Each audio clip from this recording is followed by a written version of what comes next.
Hello everyone, this video is just to show you a quick way of making Nigerian egusi soup without spinach or vegetables.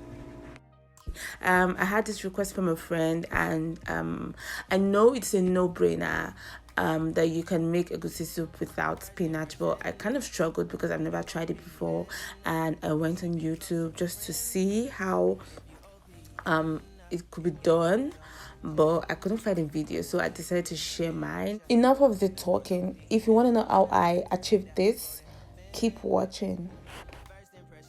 For the ingredients, you'll be needing tomatoes and habanero pepper. As you can see, it's already blended. Next, I will be using beef stripes for my egusi soup. Nigerians call it shaki. This is boiled already, by the way, and I boiled it for 15 minutes. I added salt to taste, some seasonings, and a little habanero pepper, and I boiled it for 15 minutes. Really, you could use anything. You could use your beef, you could use any condiments you want, but I decided to use beef stripes in my egusi soup. This is melon. Natively, it's called egusi, and this is blended already. Next is your palm oil. We'll be needing some onions as well. If you have spring onions, it's fine. If you don't, it's okay.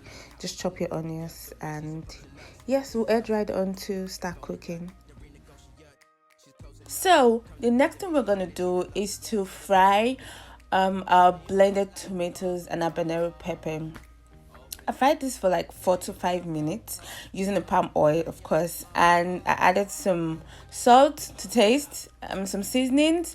I added onions, I added ginger and garlic. Please, you don't have to add ginger and garlic. Like, this is just preference right here. I allowed this to fry until it begins to form a paste. That's when you know it's cooking, and right now it's fried already. So yeah. So what we're going to do next is to add blended melon or egusi into the frying tomatoes and pepper.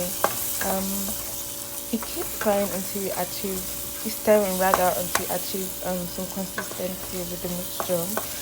I'll allow it to fry for 3 to 4 minutes. We should be closer than friends. So as soon as my egusi was beginning to fry, I then poured my boiled meat stripes into the pot and stirred them together. We should be closer than friends. If you OPN, engaging you's on my agenda. Request my chariot to get ya. The doors open.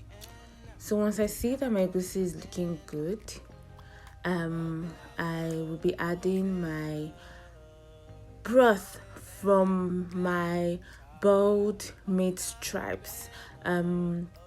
Just keep adding until you achieve a good consistency. I don't want it to be too thick, and I don't want it to be watery as well, so I'm just going to keep stirring until I get the consistency that I want, because I'll be leaving this to cook for 4 to 5 minutes as well. So I just have to keep stirring until I get the consistency that I want. So this is looking good so far, and after stirring, I would allow it to cook for like 5 minutes.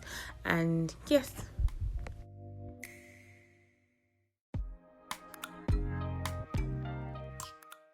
yay, we have our egusi soup.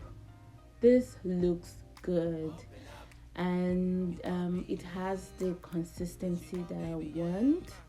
And yes, I will not be adding any vegetables to this, so please like, share, and subscribe to my channel, and also leave your comments down below. I would want to know how yours went. Thank you so much for watching. See you guys next time. Bye.